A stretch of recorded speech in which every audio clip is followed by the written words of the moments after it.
ચર્ચાની શરૂઆતમાં વાત કરીએ તો આરબીઆઈને બોમ્બથી ઉડાવવાની ધમકી મામલે વડોદરામાં કાર્યવાહી.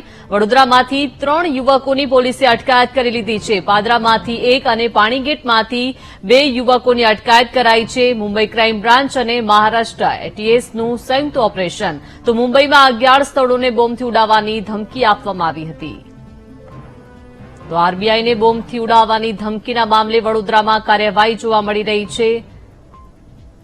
તો વડોદરામાંથી 3 યુવકોની પોલીસે હાલ અટકાયત કરી લીધી છે. વધુ માહિતી મેળવીએ સંવાદદાતા માનુ ચાવડા પાસેથી. માનુ, આરબીઆઈને બોમ્બથી ઉડાવવાની ધમકી મામલે હવે કાર્યવાહી તેજ થઈ છે. વડોદરામાં કાર્યવાહી શરૂ છે. શું વિગત?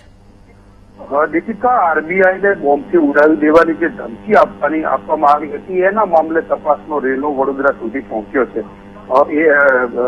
વડોદરામાંથી 3 યુવાનોની અટકાયત કરવામાં આવી છે. પાદરામાંથી 1, પાણીગેટમાંથી 2 યુવકોની અટકાયત કરી છે.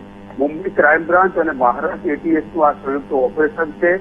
મુંબઈમાં જે રીતે 11 સ્થળોએ બોમ્બ મૂકવાની ધમકી આપવામાં આવી હતી અને એ મામલે આ તપાસનો રેલો વડોદરા પહોંચ્યો છે.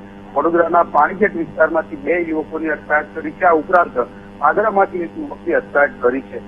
આ યુવકોની શું ભૂમિકા હતી હજુ બહાર નથી આવ્યું, પરંતુ આ 3 યુવકોને અત્યારે ધરપકડ કરવામાં આવી છે અને વધુ તપાસ, વધુ કાર્યવાહી છે કરવામાં આવી રહી છે. મુંબઈમાં 11 સ્થળોએ બોમ્બ ઉડાવી દેવાની ધમકી આપવામાં આવી હતી અને એ મામલે આ કાર્યવાહી કરવામાં આવી છે. જે દીપિકા. આભાર માનું વિગત આપવા બદલ.